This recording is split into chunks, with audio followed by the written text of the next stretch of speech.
Você tem uma criança que tem transtorno do espectro do autismo e essa criança também tem deficiência intelectual. Ou uma criança tem autismo e TDAH, autismo e transtorno opositor desafiante de autoridade, autismo e transtorno de conduta, autismo e transtorno generalizado de ansiedade. Essas condições, elas são comórbidas? Sim. Por quê? Porque você ter autismo aumenta o risco de você ter um desses outros transtornos neuropsiquiátricos. Então, para ser comorbidade, tem que haver uma relação. Mas eu vou te colocar uma reflexão que as pessoas habitualmente não pensam. Você concorda comigo que se risperidona resolver esse comportamento, não precisava ter cadeia no mundo?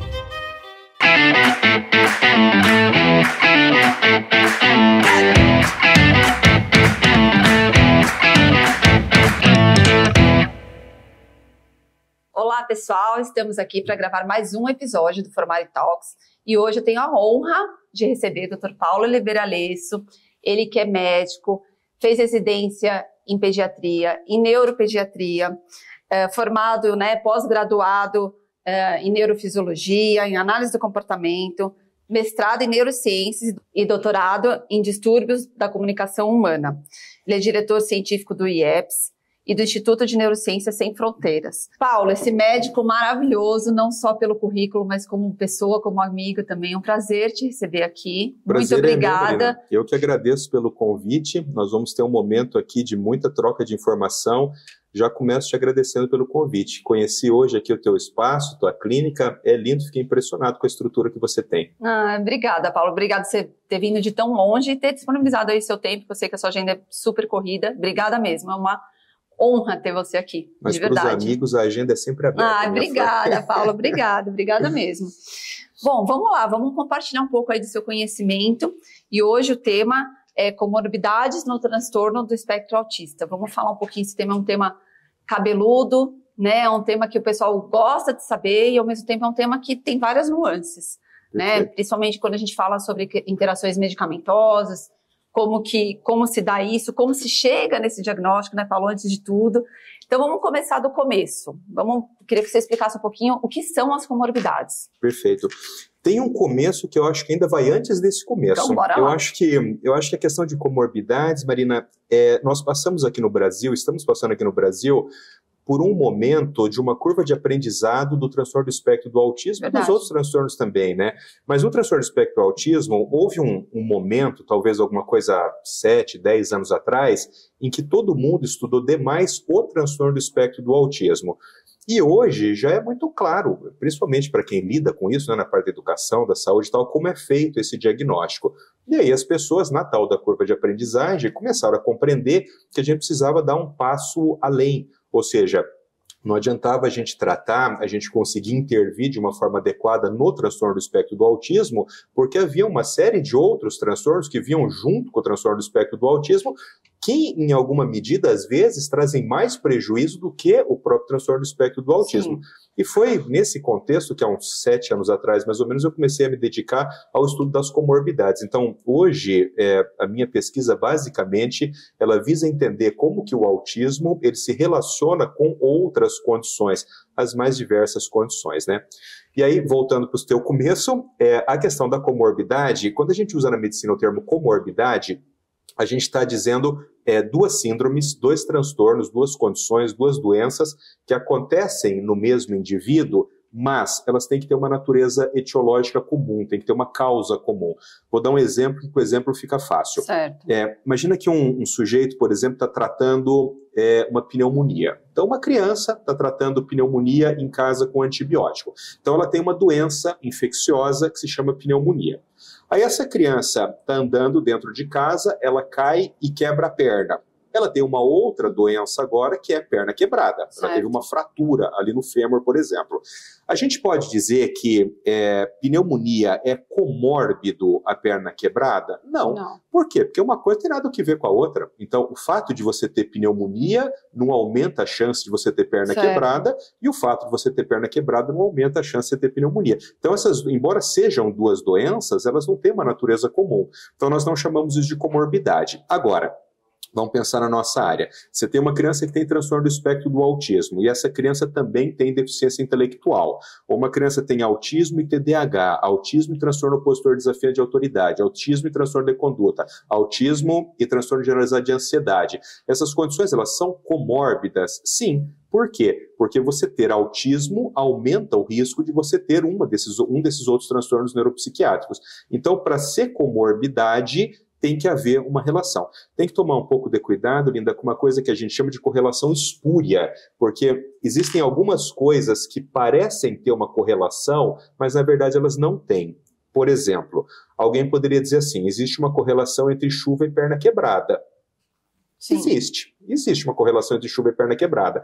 Alguém poderia fazer alguma coisa até mais indireta, poderia dizer assim, existe uma correlação entre perna quebrada e venda de guarda-chuva. Existe uma correlação indireta. Ou seja, do ponto de vista teórico, quando está chovendo, provavelmente isso aumenta o risco de uma pessoa quebrar a perna e quando está chovendo, aumenta o risco de uma pessoa comprar um guarda-chuva. Só que essa correlação, na neurociência, a gente chama de uma correlação espúria. Ela não é necessariamente uma correlação verdadeira. Por quê? Porque pode acontecer de num dia de chuva, num dia que a pessoa quebra a perna, ela compra guarda-chuva por outros motivos que não a chuva naquele dia. Então, quando a gente fala de comorbidade, a natureza tem que ser a mesma. Então, seja ela genética, seja ela infecciosa, seja ela traumática, mas a natureza, a origem da doença tem que ser a mesma. E no transtorno do espectro do autismo, né, eu sempre digo, o autismo, aquelas pessoas que têm autismo, elas são pessoas, entre aspas, normais, elas são pessoas como outras quaisquer. Portanto, elas podem ter qualquer outro transtorno neuropsiquiátrico. Mas, para frente, a gente pode discutir dessa natureza genética disso, que é muito interessante, que, aliás, é o que explica o excesso de comorbidades no autismo. Sempre que eu vou dar aula em congressos sobre comorbidades, o transtorno do espectro do autismo, né, é muito raro eu dar uma aula com menos do que 2 ou 3 horas. Por quê? É um tema muito complexo. Você vai ter que falar do DSM inteiro. Então, o que a gente faz é selecionar ali 5, 10 comorbidades e tentar falar sobre elas. Mas, na verdade verdadeira, você precisaria falar de todos os transtornos neuropsiquiátricos, né? E aí, Paulo, é aquela pergunta que fica, né? O que vem primeiro, o ovo ou a galinha, né? Você sabe que eu sempre... Essa pergunta eu sempre recebo... É isso por causa daquilo ou isso? Eu falo, gente, vai ser difícil a gente separar o que é o quê. Vamos trabalhar, né? Sempre, mas as mães costumam fazer muito esse tipo de pergunta, né? Eu sempre digo a elas o seguinte, primeiro, isso é irrelevante, porque seu filho já tem os dois. Então, para começar, isso é irrelevante. E segundo, quem veio primeiro foi a genética. Então, o fato de você ter uma alteração de genes de pequeno efeito no seu filho, isso propiciou. Porque daqui a pouco o seu filho vai ter várias comorbidades, porque normalmente não são só 2, não é o autismo e mais uma, né? A gente sabe hoje que 66% das crianças autistas, ou seja, 2/3 das crianças autistas vão ter o autismo e pelo menos mais 2 comorbidades. Então vai chegar uma hora que não tem quem veio primeiro, o diagnóstico ele vai sendo feito em momentos diferentes. Como o autismo é um transtorno do neurodesenvolvimento, cujo diagnóstico ele costuma ser muito precoce, a gente tem a falsa impressão que é assim, o sujeito tinha autismo e depois foi surgindo outras coisas. Mas tu veja, por exemplo, quando você tem autismo e TDAH, isso não é verdade. Às vezes, a primeira manifestação de um autismo nível 1 de suporte não são os sinais e sintomas do autismo, é a hipercinesia, é a hiperatividade. Sim. Então, quando você faz diagnóstico de autismo, por exemplo, lá com, 10 anos, você faz diagnóstico de autismo nível 1 numa criança. Quando você vai fazer um recordatório histórico, a mãe fala, não, mas ele era diferente. Já tinha, né? Ele era agitado, ele já não conseguia dormir quando ele era bebê. Eu tenho outros filhos, eu sei como é que era. Na minha barriga, ele parece que se mexia muito mais do que o meu primeiro filho, ou seja, o transtorno sempre teve ali. É que você demorou muito tempo para conseguir operacionalizar o diagnóstico, né? Sim, sim. E aí, essa é uma questão que os pais trazem bastante, né? E traz bastante angústia no sentido de vou medicar para quê? Sabendo que a gente não tem uma medicação específica para o autismo, né? Então, eu queria que a gente aprofundasse um pouco nisso também, Perfeito. Porque é um tema que gera bastante dúvida, né? Então, vamos supor, ele tem um déficit de atenção e hiperatividade e tem, TOD, e tem autismo. Como que vai ser... Como que vai decidir isso aí, como né? que vai ser essa decisão medicamentosa, né? Porque não é uma decisão, lógico, que precisa ser um profissional, primeiro, com um olhar super experiente para conseguir fazer esses diagnósticos, e definir ali qual vai ser a medicação mais apropriada. Total. Né? Que não tem também um padrão, tem? Não tem né? um protocolo para isso. Mas eu acho que a gente precisava dividir isso aí, Marina, assim, em dois aspectos. Vamos supor que o indivíduo só tem autismo, quando que nós vamos usar medicamento para ele? E vamos supor que ele tem autismo e outras coisas, quando que nós vamos usar? Vamos pensar primeiro nessa primeira situação, que ela parece mais simples, né? O indivíduo que só tem o autismo, né? Então, se ele só tem o autismo, se ele não tem comorbidades, ou até se ele tem comorbidades, mas a gente não quer lidar com isso agora, a gente vai pensar só no autismo, quando que a gente vai pensar em uso de medicamento? Isso é um tema super relevante. É um outro tema dentro desse tema. Dentro desse tema. Eu tenho a impressão, mas assim, não tenho dados para isso, mas eu tenho a impressão que no Brasil existe um overtreatment. Eu acho que as crianças, elas recebem medicação demais no Brasil. Você fala assim, por que você acha isso? Porque eu recebo pacientes, e aí eu vejo crianças que estão usando, por exemplo, risperidona, aripiprazol, atomoxetina, eu olho e falo assim, mas por que está usando? E a mãe não tem a resposta. Bom, se você não tem a resposta, você não tinha uma queixa. Então, se você não tinha uma queixa, você não devia ter posto medicação. Então, a medicação, uma criança que só é autismo, só tem autismo, você vai usar em situações muito específicas. Então, por exemplo, se a criança tem um comportamento agressivo violento contra terceiros aí que é o principal, e isso não pode ser resolvido com terapia, porque se isso pudesse ser resolvido com terapia, o tratamento é intervenção comportamental. O medicamento, ele sempre vai ser a última opção. Eu costumo dizer assim, quando tudo dá errado, aí você vai pensar em medicação. E na sua experiência clínica, você tende a ir dessa forma. Então, tentou a terapia, né? Tentou não tentar, né? Tentar é uma palavra horrível para esse caso, mas está fazendo terapia, usou as estratégias, não deu certo, remanejou, fez outra estratégia, tá ali, né, tentando, perfeito, né, não teve o efeito que precisava, o comportamento interferente está muito alto, aí você medica. Exatamente assim que é uma conduta que a gente não vê mesmo, né? É porque é mais fácil medicar. É uma conduta que a gente não vê. Existe uma questão que é uma pressão que a sociedade exerce, que ela é meio oculta, mas ela acontece. Por exemplo, você acha que a mãe gosta de ser chamada 2 vezes por semana na escola porque o menino puxou o cabelo dos outros? Não gosta.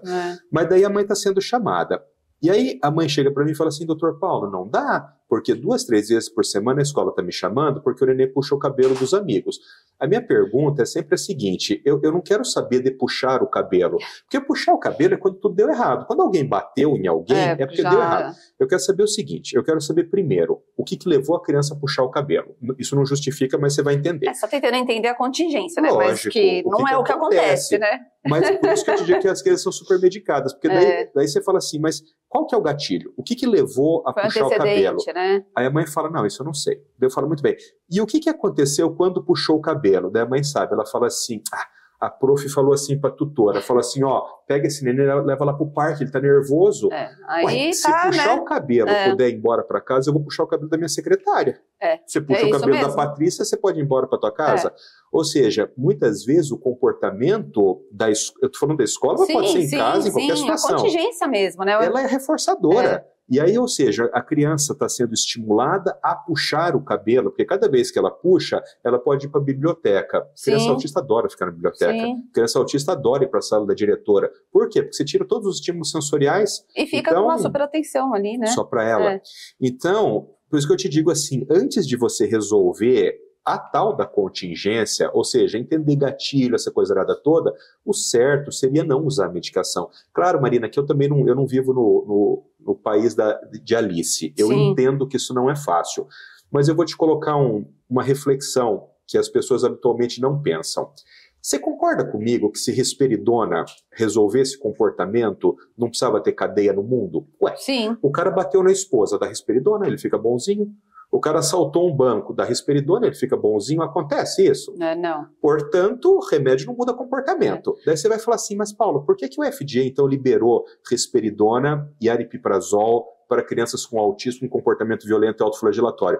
Aí precisa voltar na década de 60 e década de 70 e entender como essas pesquisas tiveram origem. E eu vou contar, e eu acho que o teu público aqui, a menos que tenha algum analista do comportamento assistindo, eu duvido que alguém conheça esses estudos, porque eles são estudos muito seminais na análise do comportamento. Pega uma caixa de madeira, e coloca uma divisão no meio de madeira. Então, uma caixa de madeira e uma divisão no meio. De um lado, você põe uma pomba viva. Sim. Do outro lado, você põe uma pomba muito parecida com essa, só que ela é morta. Ela está empalhada ali, dividido aqui com um negócio de madeira. Aí essa pomba que está viva, você cuida super bem dela. Ela dormiu bem, ela está bem alimentada, ela não está com dor, ela está super sossegada. Quando você tira essa divisão aqui do meio, a pomba viva, ela vai do outro lado, ela cheira a pomba morta, volta para o lado dela e você coloca a divisão no meio.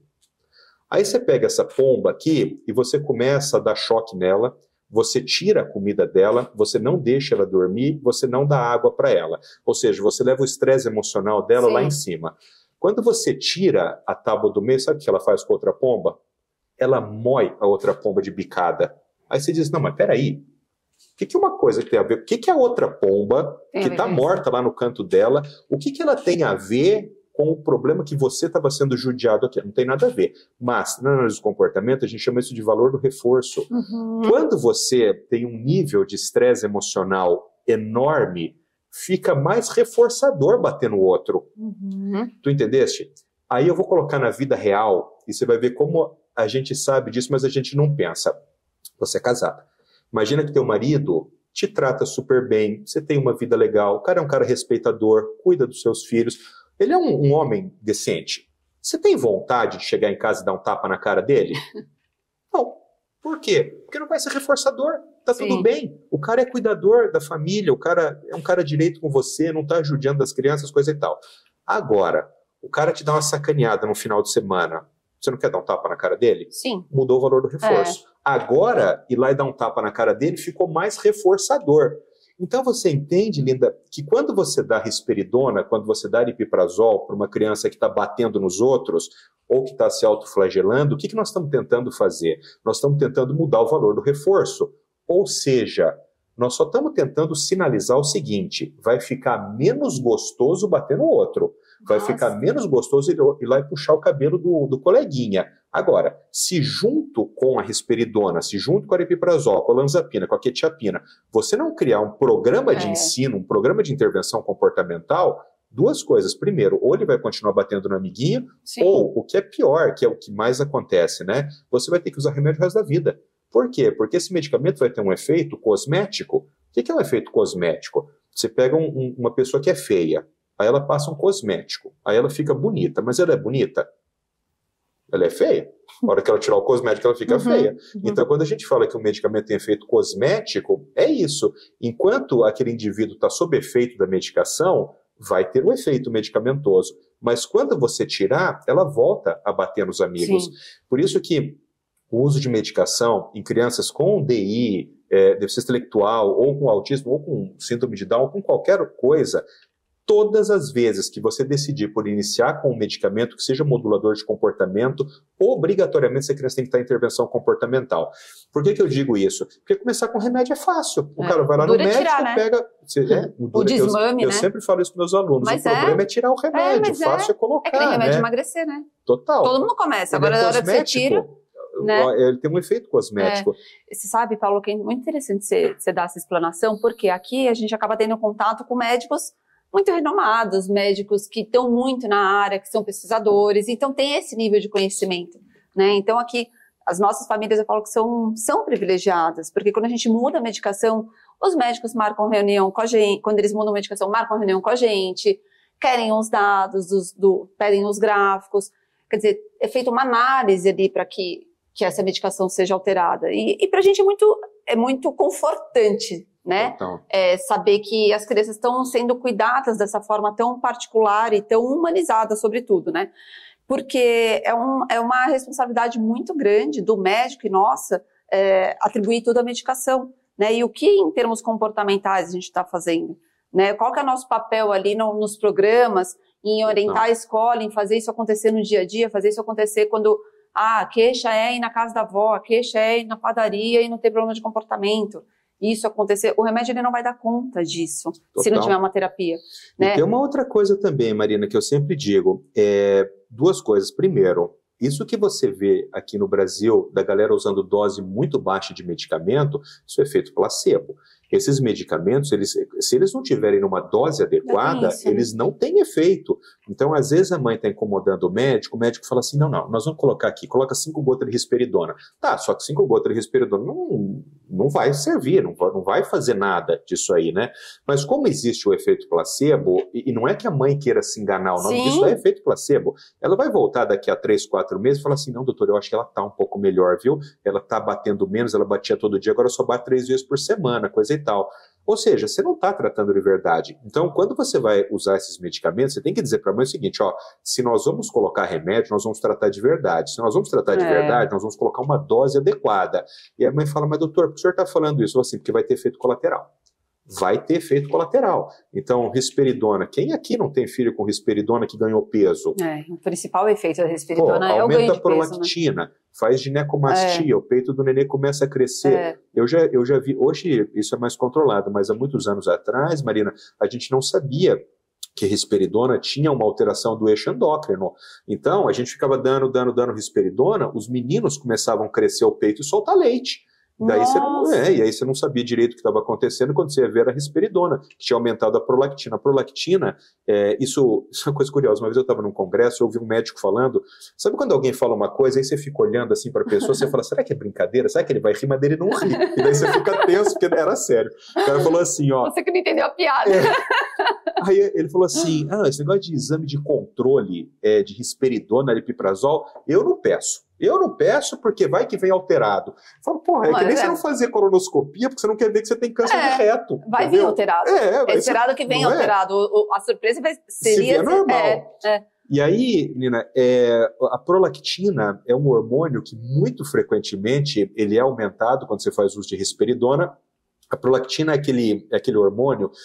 Lembra quando você estava grávida, no finalzinho da gestação, o peito não fica grande, o bico ele cresce, ele fica mais grosso? Aquilo é a prolactina. A prolactina, ela prepara o peito da mulher para o bebê poder chupar. Então, ele traz aquelas alterações morfológicas na mama, que é exatamente para o bebê conseguir encaixar ali a boca e chupar.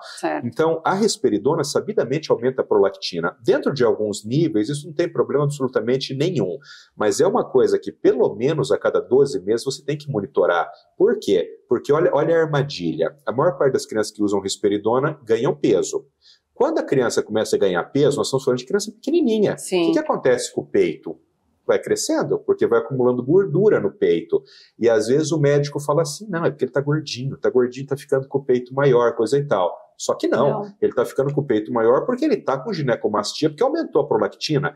E aí, quando que você vai perceber? Quando numa consulta, a mãe chega para você e fala assim, ai, doutor, tô achando tão estranho, tá soltando um líquido aqui pelo bico do peito, do piá, do menino. Nossa. E aí, quando você vai ver, uma ginecomastia que ninguém viu, porque não fez os exames, né? Você quer ver outra? Aumento de cortisol, aumento de colesterol. A maior parte dos antipsicóticos atípicos aumenta colesterol. O lanzapina, por exemplo, aumenta colesterol. Então, às vezes você está dando lanzapina para uma criança menor e você pede lá colesterol total, triglicerídeos e tal. E a mãe fala, nossa, doutor, mas ele é nenê. Sim, mas é um efeito colateral do remédio. Tem uma coisa, Marina, que hoje em dia... Eu não sou o tipo de gente que fala assim, mas no meu tempo, não sou esse tipo de gente. Mas, no meu tempo, eu tinha prova de bula. De medicina, eu estou formado há 26 anos, né? Tinha prova de bula. Ou Como seja, que é essa prova de bula? Você tinha que estudar a bula e você fazia uma prova da bula.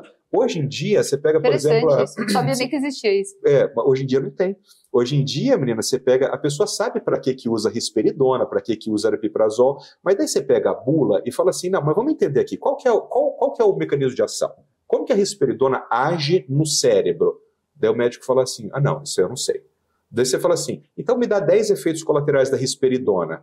Daí ele falou, óbvio, aumenta a prolactina e engorda. Tá, mas e todos os outros? E quais são os outros? Ou seja, por exemplo, uma criança com cardiopatia grave, você pode usar Ritalina? Uma criança com cardiopatia grave, não. Você pode usar tomoxetina ou Atenta, né? Ontem eu estava escrevendo um texto sobre isso. O Atenta, que é a cloridrato de atomoxetina, que chegou no Brasil em dezembro de 2023, está sendo usado a rodo no Brasil. Para emagrecer também? A rodo. Ele tem um efeito porque que ele é inibitório. A gente sabe, né, que o pessoal usa remédio de... Venvance, por exemplo, para isso. Virou uma febre, né? Adulto, para emagrecer. Mas aí, menina, quando você pega esses medicamentos e você... Ontem eu escrevi um texto ali que falava sobre ideação suicida relacionada ao uso de atomoxetina, que é um tratamento para TDAH. E comecei a ver os comentários ali em rede social. Você postou, não vi? Postei ontem à noite. E aí, todo mundo espantado com isso. Aí eu gravei um vídeo e falei, gente, isso aí está escrito na bula. Se o seu médico não te falou sobre isso, ou se você nunca ouviu falar sobre isso, existe um problema, você tem um problema. Porque uma pessoa que você vai prescrever Atenta, que é um tratamento para TDAH, ele é alternativo ao uso de Ritalina. É muito difícil usar Ritalina para criança autista, muito difícil. Mas, por exemplo, ele piora muito o comportamento. Então você usa o Atenta. A gente não usava porque não tinha Atenta no Brasil. Chegou em dezembro do ano passado, 2023. Mas Atenta é um medicamento que tem seus efeitos colaterais. Ele tem as suas indicações, as suas contraindicações. Então, ontem me chocou muito isso, porque eu vi pelo nível de comentário das pessoas que ninguém fazia ideia do que estava sendo falado, e isso está na bula. Porque remédio também, Marina, tem algumas questões de medicação que elas não estão na bula, que elas são da ciência. Aí eu até admito que um médico diga assim, não, mas peraí, isso eu não sabia, tudo bem. Mas ele sabia o básico, que é o que está na bula. Agora, quando você tem dúvidas a respeito do que está escrito na bula, você tem um problema de formação, de formação técnica, né? Mal comparando, é como se chegar para um fonoaudiólogo e perguntar assim, qual que é a diferença de apraxia oral e apraxia da fala? Ele fala, não, é a mesma coisa. Não, não é a mesma coisa, são coisas diferentes. Então, se você não sabe, você tem um problema de formação técnica, né? E eu estou dizendo isso porque eu tenho a impressão que muitas pessoas que estão prescrevendo medicação carecem de conhecimento técnico, né? De conhecimento de psicofarmacologia, de entender de fato como aquilo funciona. Eu também sei que é chato. Você pegar lá uma bula e ficar estudando, coisa e tal, também sei que é chato, mas faz parte do negócio. Eu costumo dizer para meus alunos assim, ó, você não precisa saber todos os medicamentos que existem. Agora, ó, antipsicótico, tem um 5, que é o que todo mundo usa. Aripiprazol, risperidona, olanzapina, quetiapina, dos mais antigos, você saber o Neuleptil, você saber o Neosino, você saber uma clorpromazina, esses 5, 10 ali que todo mundo usa... Do seu nicho, né? Cara, do seu dia a dia. Você tem que saber de cabo a rabo, tudo, né? De cabo a rabo, você tem que saber a bula de cabo a rabo, né? Isso faz parte de um atendimento adequado, né? Você falou uma coisa de médicos, né? Nós estamos gravando esse podcast aqui em São Paulo, né? Tem uma coisa que a consulta médica, hoje em dia, ela está muito banalizada, né? Ela está muito banalizada. Você imagine, como que você vai fazer uma consulta em que você vai discutir comportamento humano, uma consulta com menos de 1 hora? Não tem como, é simplesmente impossível. A mulher não consegue contar as coisas do filho em menos de 1 hora. O que alguns médicos fazem é, como que está esse paciente? Ele tem consulta semana que vem. A gente conversa antes, alguns marcam reunião, às vezes a gente troca informação por e-mail, WhatsApp, enfim. A gente manda um relatório, manda os dados. Antes. Então, o médico já está se preparando para essa consulta, está ali sabendo o que está acontecendo. Muitos marcam reunião com o time, né, ou com o supervisor.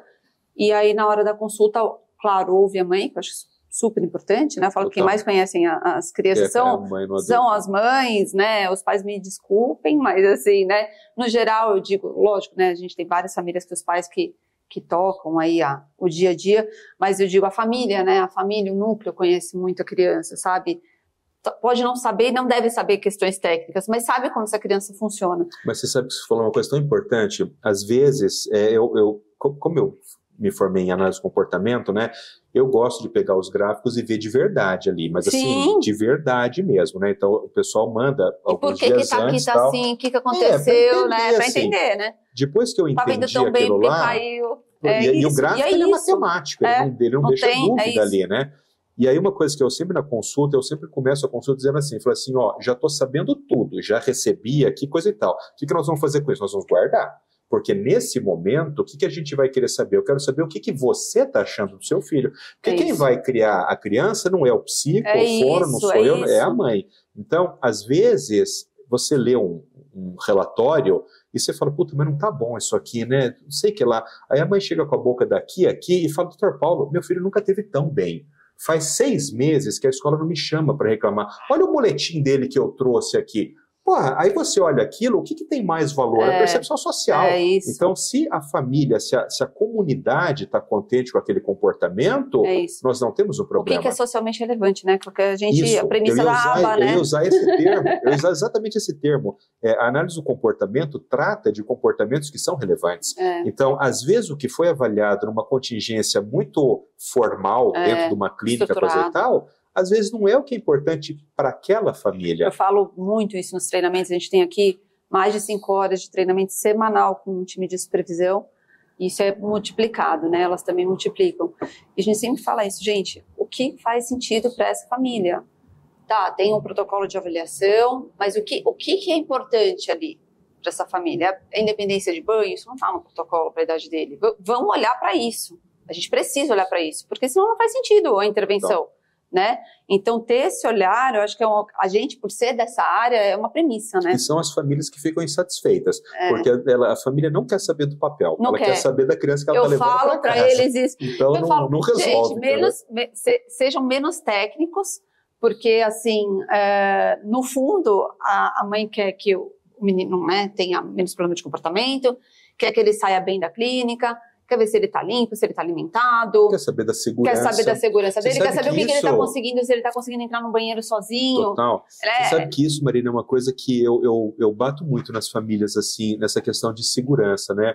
Cara, todo dia, que a gente também vive no mundo do autismo, a gente acaba que só procura coisa disso, mas é muito raro passar uma semana sem você ler uma notícia de alguma criança que foi atropelada, de alguma criança, por exemplo, que teve um elopement que fugiu e que a mãe se desencontrou num shopping, né?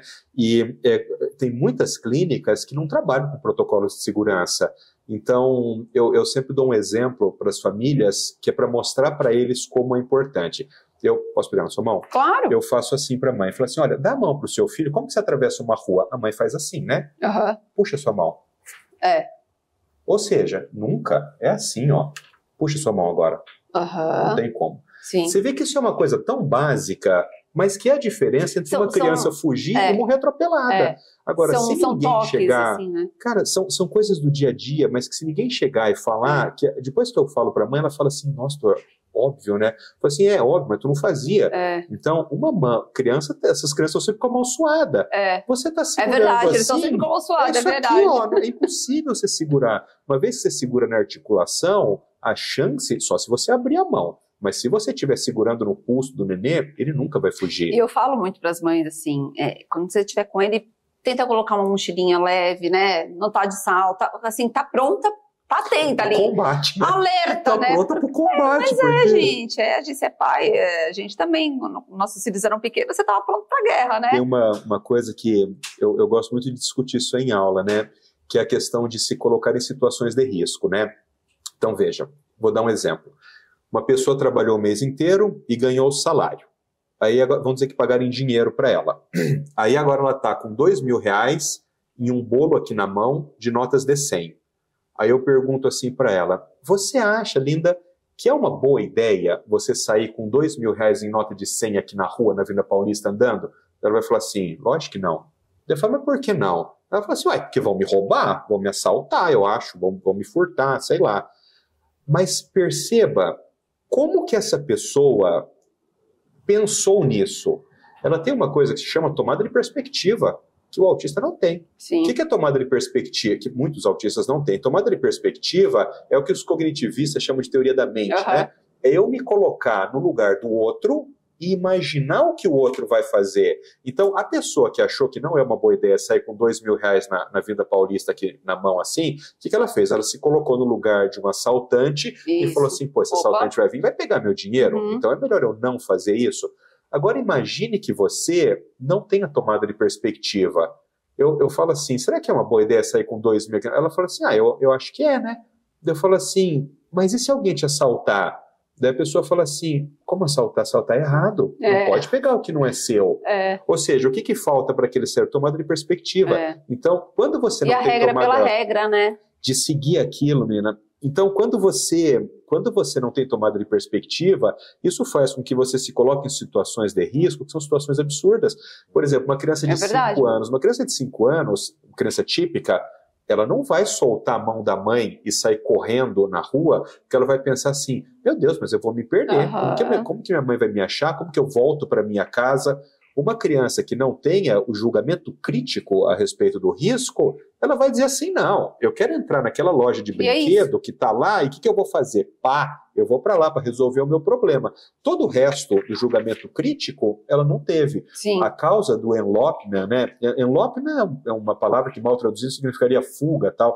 A causa do enlopement é isso. A criança ela tem um objetivo, e ela simplesmente vai em direção àquele objetivo. A maior causa de morte em crianças autistas é traumatismo, é acidente. Então é aquela criança que a mãe está segurando na mão aqui desse lado da calçada e a criança vê uma coisa do outro lado da calçada. O que ela faz?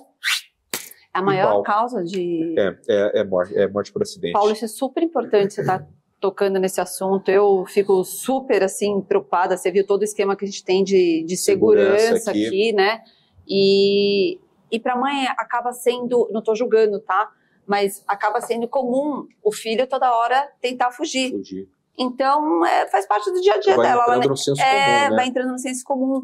E às vezes eu vejo algumas cenas, as mães indo pro estacionamento, eu falo, presta atenção, cuidado, porque olha como ele tá, você tá toda carregada, pede ajuda pra gente, né? Para aqui no drive, porque eles fogem. Tem outras, assim, estão ficando grandes. Outra questão, assalto em carro quando a mãe está prendendo criança na cadeirinha. É muito comum. Qual que é a orientação? Você prende a criança na cadeirinha dentro da clínica. Você só coloca a cadeirinha lá e coloca o cinto. Você ficar com o teu carro aberto, prendendo uma criança na cadeirinha com a tua bolsa pendurada nas costas, tu tá pedindo para ser assaltada. Só que as pessoas não têm muitas vezes esse insight. E tá na correria do dia a dia. Não, e você não pensa que alguém vai assaltar uma mulher que tá com nenê. Entendeste?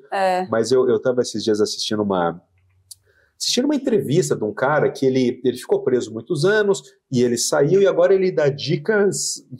Mentira. Por Deus. Ele dá dicas assim de como que o pessoal age, né? Esse pessoal do crime e tal. Tá ele bom. falou uma coisa... Não, ele é do bem. O cara é do bem. Ele tem a cara toda fora. Tatuada, assim. É de fora. Não, é brasileiro. Brasileiro. Do Rio de Janeiro. E aí, bacana, ele falou uma coisa super... Bacana. O cara é engraçado, assim. Ele não quer ser engraçado, mas é que o que ele fala é tão saia justa que você fala, cara, não acredito, é engraçado isso. Eu perguntei ser de fora, porque a gente sabe que as cadeias do Brasil, infelizmente, não reeducam, né? Eu já vi vários programas de cadeias de fora, onde eles são... Que trabalham nisso, trabalham psicoeducação, para realmente fazer dessa pessoa uma pessoa... Nossa, isso que você falou é tão interessante, que eu vou usar para falar um negócio da análise do comportamento. Cadeia no Brasil não é muito violento? Muito violento, né? Um ambiente muito violento, né? Você veja que os grandes sistemas penitenciários do mundo que funcionam, o que significa funcionar? Funcionar é quando você prende, você solta e o sujeito não volta a reincidir. E ele está pronto para a sociedade, né? Ele não reincide, porque se você prendeu, você soltou e ele volta a roubar, não serviu. Porque a questão não é afastar ele da sociedade, a questão é devolver ele para a sociedade. Então o que acontece? No Brasil, as cadeias elas são muito violentas. Como elas são muito violentas, o princípio que se tem aqui é o princípio da punição. Então a gente pensa o seguinte, o sujeito bateu na mulher dele, vamos prender, daí a gente, sei lá, 4 anos, sei lá quanto que tem que prender. Prende 4 anos, e daí os caras vão bater nele, vão judiar dele e tal. Vão ensinar outras coisas erradas, né? E aí quando você soltar, ele volta bonzinho, ele vai cuidar da mulher e pagar imposto. Só que não acontece. Por que não acontece? Porque a punição, ela não leva a mudanças comportamentais a médio e longo prazo. A punição, eu falo sempre isso porque é pai que bate em filho, que eu tenho um problema com esse negócio de gente que bate em criança, cara. Eu tenho um problema com gente que bate em quem é mais fraco. Se um homem quiser bater no outro, não tem problema nenhum, eles que se resolvam. Mas gente que bate em pessoas que não podem se defender, bater em mulher, em criança, em velho e tal, eu tenho problema com isso. Então o que acontece? Quando você bate numa pessoa, que é o que acontece, por exemplo, nas cadeias aqui no Brasil, você está partindo do seguinte princípio, que a punição física vai mudar o comportamento. Daí você vai dizer, Paulo, o que os estudos falam sobre isso? Punição física muda o comportamento? Muda. Sob 2 contingências. Primeira, na presença do agente agressor. Segunda, na presença do medo. Quando você tira o agente agressor e você tira o medo, a pessoa volta ao comportamento anterior. Você chega para o teu filho... Exemplo do radar, né? Total. Por que nos Estados Unidos o radar ele trabalha com a média? Então você tem um radar aqui e um radar aqui. o carro ele passa aqui, aí você desacelerou. Aí aqui você acelerou. Quando você chega aqui, ele calcula a média. Aí se a média deu alta, tu vai ser multado. Sim. Porque eles já perceberam que o radar... Não controla. Nada. Aliás, você faz né? faz uma fase de aceleração enorme que aumenta o risco de acidente. Então, eu dou exemplo sempre do videogame. Imagina que mora assim o filho de 15 anos e a mãe. Aí a mãe vai sair trabalhar e ela fala assim, só que tem o seguinte, não quero você no videogame hoje porque amanhã tem prova de matemática, tu vai ficar estudando, tá bom? O que o menino faz? Abre a apostila de matemática e começa a estudar. Aí ele fica olhando assim. A hora que a mãe sai, o que ele faz? Volta pro videogame. Por quê? O que você fez? Você ameaçou, você falou assim, ó, tu vai apanhar se tu jogar videogame, eu quero que tu estuda matemática. Não funciona, a gente sabe como funciona. Na presença ele se comportou. Quando você tirou o agente agressor e o medo, ele volta a se comportar da forma anterior. Né? Por isso que prisão no Brasil não funciona. Você ia dar o exemplo do moço da... Ah, sim. Esse cara, ele fala uma coisa, esse cara é muito engraçado, e eu tava, essa semana, vendo, ele tava falando assim, ó, quando você tá andando na rua, você já percebeu que tem gente que vai ser assaltada e tem gente que não vai ser assaltada, né? Ele ensinando, né? Daí ele falou assim, sabe por que você é assaltado? Porque você tem cara de trouxa. Ele fala Aí ele é muito engraçado. Falou assim, porque você tem cara de trouxa. Daí eu falei, pô, vou ver se esse cara tá falando aqui, né? Daí ele começou a dar explicação, ele fala super bem, assim, Instagram tal. é isso? TikTok. Aí ele fala assim, o que é ter cara de trouxa? Você não pode parecer vítima. Se tu tá andando na rua com a cara assim, ó, com o peito assim, andando firme, com o pé forte no chão, o cara vai olhar e vai falar assim, meu, por que eu vou assaltar esse cara? Ele tá se pronto tem aquela outra ali que tem cara de trouxa e que não vai reagir, deixa esse aqui pra lá, deixa eu assaltar aquela lá. Meu, tem toda a lógica. Tem toda a lógica. Agora, se você fica andando na rua, pangando, com o celular na mão, assim, tu vai ser assaltado. Por quê? Porque tem cara de trouxa. Entendeu? Aí, agora, se você tem uma atitude mais austera, é o comportamento humano. O teu comportamento passa a controlar o comportamento do outro, o cara não vai te assaltar. Sim, eu ia falar justamente isso. O que isso tem a ver com o que a gente tá falando tudo, né? Porque a gente tudo tá falando de é um comorbidade, análise de comportamento, né? Total, e o quanto na análise de comportamento a gente consegue fazer algumas previsões, controlar. Esse cara, Marina, ele é um skinneriano. Porque ele entendeu uma coisa do princípio da análise de comportamento, que é assim, ó, o que Skinner falava, né? O teu comportamento, ele influencia o meio influencia o teu comportamento e muda o seu comportamento. Então, quando você anda numa calçada, assim, com o peito empinado, com a cara assim, uma cara fechada, coisa e tal, com o celular no bolso, coisa e tal, é você agindo no meio. O que é o meio? É o assaltante que tá ali. Aí o assaltante, ele passa a ter o comportamento dele controlado pelo teu. Ele fala, melhor não assaltar esse cara aqui não, deixa eu assaltar outro ali que é mais frágil, entendeu? Então isso que esse ex-bandido falou é perfeito, tem tudo a ver com a ótica da análise do comportamento, sim. Né? E que interessante, ele tá podendo... Total, ajudar a sociedade, né? Porque ele tá ajudando a sociedade. Deve estar ganhando mais agora, porque a página dele é enorme, deve estar ganhando um monte de dinheiro agora. Eu quero mais que ganhe fazendo coisas, né? Trabalhando, coisas fazendo. Do bem. É isso, tem que ganhar mesmo. Total. Paulo, falando um pouquinho aqui dessa questão, né? Como que você vê na comorbidade, quais são os sinais do déficit de atenção e hiperatividade que você vê que são mais marcantes em casos de autismo? Queria falar um pouquinho sobre isso, sobre os sinais de ansiedade, depressão também, que é um tema que a gente tem... Muito relevante. É muito relevante, né? Ainda mais em adolescência, transição da adolescência para a fase adulta, a questão da depressão. Perfeito. Queria falar um pouquinho disso. O TDAH, isso é uma coisa que eu também gosto sempre de ensinar, né? Quando você pega o capítulo... Deixa eu ensinar o que é o DSM, porque às vezes o pessoal que pode estar assistindo não conhece o termo. O DSM é um livro que a Associação Americana de Psiquiatria lança de tempos em tempos, que tem os critérios diagnósticos ali. Então, por exemplo, tem lá um capítulo sobre autismo, capítulo sobre depressão, capítulo sobre deficiência intelectual, capítulo sobre TDAH. Então, quando você abre o teu DSM no capítulo sobre TDAH, você vai ver que existem ali 18 critérios diagnósticos para diagnosticar TDAH. Desses 18 critérios diagnósticos, os primeiros 9, então do 1 ao 9, dizem respeito à falta de atenção e concentração. Do 10 ao 18, então o segundo grupo de 9, diz respeito a alterações de hiperatividade e comportamento impulsivo. Então, como que a gente faz o diagnóstico, né? Claro que quem trabalha com isso sabe isso de cor, mas só para entender. Você abre ali o DSM e você começa a perguntar para a família, para a mãe, cada um daqueles critérios diagnósticos. Então, do 1 ao 9 é déficit de atenção e falta de concentração. Se desses você preencher 6... você tem diagnóstico de TDA, transtorno de déficit de atenção. Aí você vai para o segundo grupo, que é o do 10 ao 18. São mais 9. São mais 9, que é de hiperatividade e impulsividade. Certo. Desses outros 9, se tu preencher 6, tu tem diagnóstico de hiperatividade e comportamento impulsivo. Aí, Marina, eu sempre, quando eu dou aula, eu sempre mostro os 2 critérios assim, de autismo e TDAH. No mesmo slide. Se você observar os critérios de TDAH aqui e os critérios de autismo aqui, você vai ver que uma coisa não tem nada a ver com a outra. Nada a ver com a outra. É como o autismo e deficiência intelectual. Às vezes as pessoas falam, meu Deus, mas como que vai saber se tem DI, se é autismo severa? Totalmente. São coisas totalmente diferentes. Então, quem está muito acostumado a trabalhar com autismo, quando você tem uma criança que é só autista, ele é só autista. Quando você tem uma criança que é autista com TDAH, ele é autista com TDAH. Então, ela vai cumprir... a gente consegue, total, né? É totalmente diferente, né? A grande questão é que o autista puro, aquele que só tem o transtorno do espectro do autismo, ele é muito raro, né? Normalmente, quando eu recebo uma criança que a mãe não fala de uma comorbidade, habitualmente é porque o diagnóstico não foi feito. Qual que está a porcentagem de autismo e IDI, Paulo? Super interessante isso, mas eu preciso dar uma explicação. Tá. É assim, ó, o autismo tem o nível 1, 2 e 3. Se você pensar no nível 1, 2 e 3, em torno de 30%. Então, se eu pegar o transtorno do espectro do autismo de uma forma geral em torno de 30%. Mas, o que eu tenho dito? Isto é intelectualmente desonesto. Por que intelectualmente desonesto? Porque o autismo nível 1 não pode ter DI. Sim. Então, o que é o honesto? Tira o autismo nível 1 e pega só o nível 2, 3. Porque quem pode ter... É como você fala assim, qual que é a chance de um ser humano tomar anticoncepcional? Bom, você tem que tirar os homens, porque o homem não toma anticoncepcional. E então seria desonesto você dizer 50%. Faz sentido. Quando você pega só o nível 2 e 3 do autismo, é acima de 70%. Eu ia falar 60%. Acima de 70%, menina. E aí, por isso que eu sempre digo, super...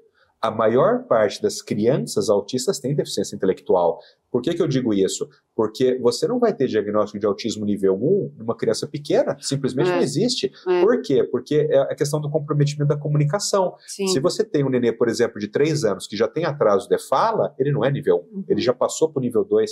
Se ele passou para o nível 2, ele vai incidir nessa prevalência de 70%. Então, a maior parte das crianças com diagnóstico de autismo, elas têm deficiência intelectual. Daí você fala, Paulo, e dos adultos? Não tem. Por que não tem? Porque quando você faz um diagnóstico de adulto, por exemplo, um cara tem 40 anos, aí tem um diagnóstico funcional. Ele tem 40 anos, tem um diagnóstico de TEA agora. Se ele passou 40 anos sem diagnóstico, lógico, não então ele não pode ter DI, porque senão teriam percebido isso quando ele era pequenininho. Entendeu? Então, quando você pega a população de adultos, a imensa maioria não tem. Quando você pega a população de crianças, a maioria tem. Mas aí, precisa compreender o seguinte... essas crianças, elas estão vivendo, elas não estão morrendo.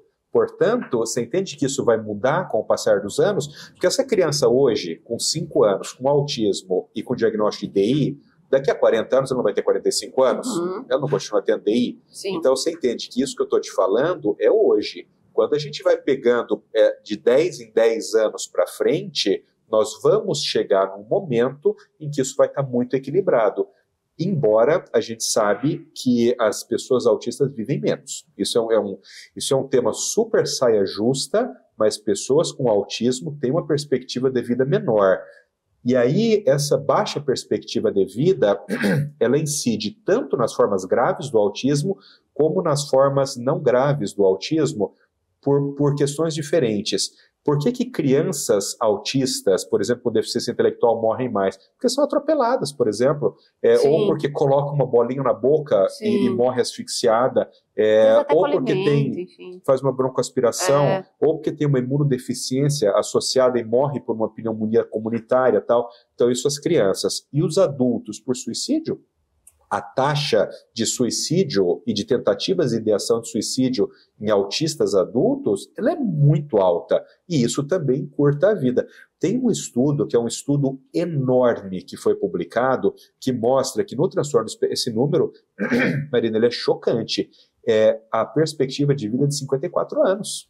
Nossa. Quando você junta tudo, quando você junta o autismo nível 1, 2 e 3, com todas as causas de morte, dá 54 anos.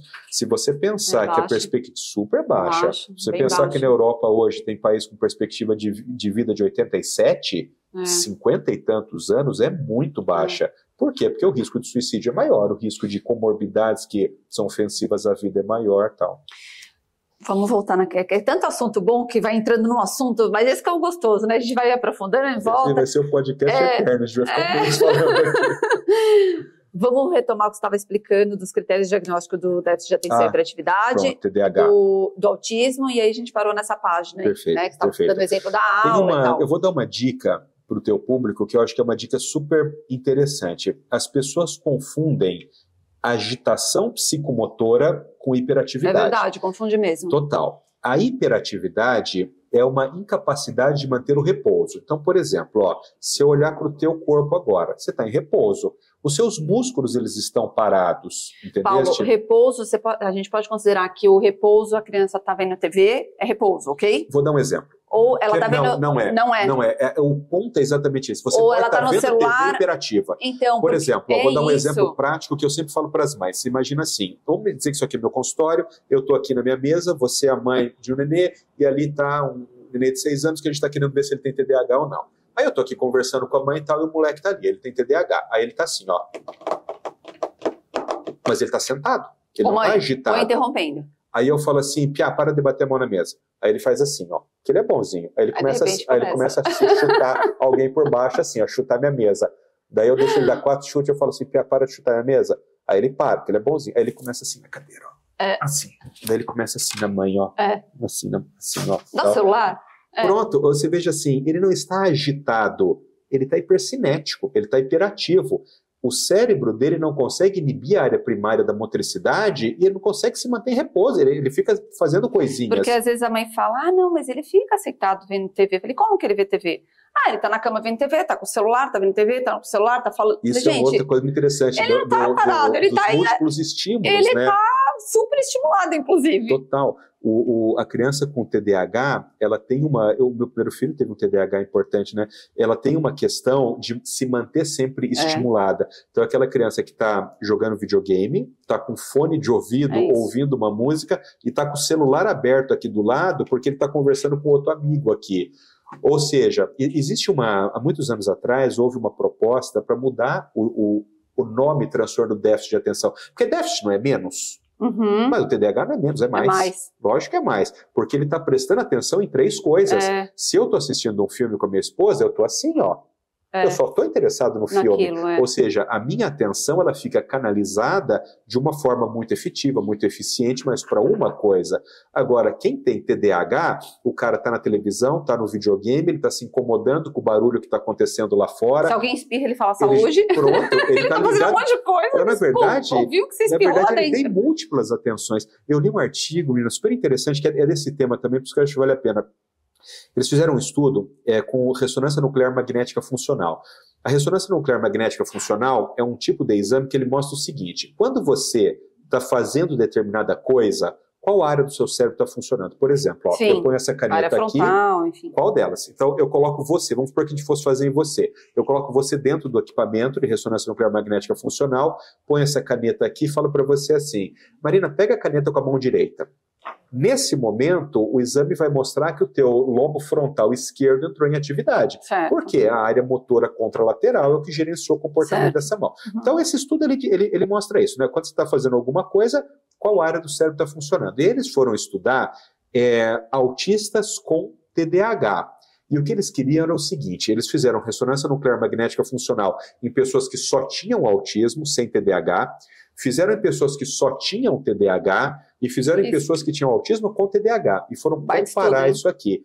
E aí, o que eles perceberam? Olha que interessante. O que eles imaginavam? Eles imaginavam que seria assim, ó, o autismo com TDAH vai ser a soma desses dois. Só que não foi. Só que não foi. O autista com TDAH, não é que ele é um autista com TDAH, que ele tem os 2 transtornos do ponto de vista neurofisiológico. Ele é um subgrupo do autismo. Mas ele não é a soma disso aqui, entendeste? E daí eles falaram, cara, mas isso aqui tá muito estranho, por que não bateu exatamente? E aí eles pegaram essa população que tinha só autismo com TDAH e foram estudar só essa galera, e eles perceberam o seguinte: autista, e aí você vai falar assim, puta, Paulo, isso é óbvio, eu percebo isso na prática clínica, eu também, mas a gente não sabia a causa. O autista com TDAH, ele é um cara que ele tem dificuldade de perceber a pista que leva à tomada de decisão. Vou dar um exemplo. Imagina que um cara o cara é solteiro e ele entra num bar à noite. E aí ele vê você, por exemplo, ali. E aí o cara quer conversar com você. Ele é solteiro e ele entrou num bar à noite. O que você acha que é uma boa ideia ele olhar? Se a pessoa é casada, aliança, isso, aliança. Né? Ou seja, essa é a pista que leva à tomada de decisão. Se um cara entra num bar e você está sentado ali no bar, o cara olha para tua mão e você tem uma aliança, é uma péssima ideia ele conversar com você, tá certo? E aí quando você começa a pensar na vida real, quando eu dou aula disso eu mostro um slide, que é assim, ó, tem 5 meninos com fuzil na mão e com o rosto vendado assim, numa comunidade, você vê que é uma comunidade atrás, e cada um está com um fuzil na mão. E eu pergunto assim para as pessoas, se você estiver perdido nessa comunidade, você acha que é uma boa ideia pedir orientação para essas pessoas? 5 piá, cada um com um fuzil na mão? Aí todo mundo fala assim, não, péssima ideia. Por quê? Cara, um cara com fuzil na mão deve ser bandido. Sim. É bom de eu não falar com bandido. Sim. Então, mas você percebe que ter o fuzil na mão é aquela tomada de decisão que você usa, é aquela pista que você usa para tomar sua decisão. Você olha num lago na Flórida, por exemplo, e tem um rabo de crocodilo para fora. Será que é uma boa ideia nadar nisso aqui? Péssima. Mas aí você parte do pressuposto que o sujeito teve a atenção suficiente para perceber que a moça tinha uma aliança no dedo, para perceber que aqueles meninos tinham um fuzil na mão, para perceber que tinha um rabo de crocodilo. Isso é o que falha nesse grupo de adultos autistas com TDAH. Por isso, eu ia falar um palavrão aqui, mas não pode. Eles fazem muita coisa errada. E aí você olha aquilo, menina, você fala assim, eu não acredito que uma pessoa normal, de inteligência normal, cometeu esse erro. Porque você não está vendo que isso aqui, ele não está vendo. Não tá porque vendo. Aquele pedacinho em que ele tinha que sacar a aliança no dedo passou desapercebido. Que não necessariamente a pessoa que tem só o déficit de atenção e hiperatividade... Não é, exatamente diferente. Isso, é diferente. Né? Talvez a aliança, talvez ele não se atente, TDAH, mas assim, a questão de coisas mais evidentes, o fuzil, o crocodilo, ele vai perceber. Porque existem vários tipos de atenção, né? E esta atenção, é aquela atenção terminal que te leva a tomar uma decisão. Essa atenção ela é muito comprometida nesse grupo. E isso é o que explica o fato de que pessoas autistas com TDAH, eles não são a soma dos outros dois. Então, hoje em dia, existe uma tendência na neurociência a entender que dentro do TDAH existem subgrupos ali. E um desses subgrupos é a pessoa que tem autismo com TDAH. Entendi. Que esse artigo é super novo. Esse artigo deve ter 6 meses, 1 ano que ele foi publicado. Interessante. Super interessante. Muito super interessante. E explica muita coisa, né? Deixa bem claro, né? E o principal, ajuda na intervenção, Marina, porque a intervenção para TDAH é uma coisa. A intervenção, quando você tem dificuldade de perceber a pista terminal, é outra. Ou seja, eu tenho que ensinar isso para a pessoa. Então, assim, eu tenho que ensinar, mas eu tenho que ensinar mesmo. Do tipo assim, olha, quando você vai tentar um relacionamento íntimo com uma mulher, o que é importante você olhar? A mão. Em termos práticos mesmo, né? Na vida real. Porque ele vai falar assim, não, mas eu quero olhar no olho, porque o olho dela aqui é bonito, não, mas vai dar errado. Não, porque eu aprendi que o importante é o contato visual, né? Não, e a literalidade, né? Total. Que a gente fala, gente, tem que estar no mundo, né? Tem que fazer sentido. Você veja como o transtorno do espectro do autismo, né? O comportamento humano, de uma forma geral, conforme os anos vão passando, a gente vai entendendo coisas. Porque se eu falasse isso para você há 10 anos atrás, ninguém tinha essa ideia, não existiam esses trabalhos, né? Então, a evolução da ciência faz com que a intervenção ela também vá ganhando em qualidade, né? Sim. Paulo, foi muito bom falar sobre esse tema com você. Sempre uma aula estar aqui com você. Prazer. É muito gostoso. Eu queria aprofundar em todos os subtemas que a gente entrou aqui e, nossa, me veio temas assim na mente de... Vamos ter que marcar outro podcast. Nossa, mas aí o próximo a gente vai marcar o dia falando. inteiro. Agora que eu descobri que você faz 7 horas seguidas, vamos marcar o dia inteiro. Só recorta e pronto. Obrigada mesmo por você estar aqui. Marina, obrigado. E foi um prazer conversar sobre esse tema com Todo você. meu. Você é sempre muito querida comigo, estou à tua disposição. Obrigada. E para vocês que assistiram, acompanharam aqui mais um episódio do Formário Talks, hoje nós falamos sobre o tema comorbidade no autismo. Espero que vocês tenham gostado e espero vocês no próximo episódio. Até lá!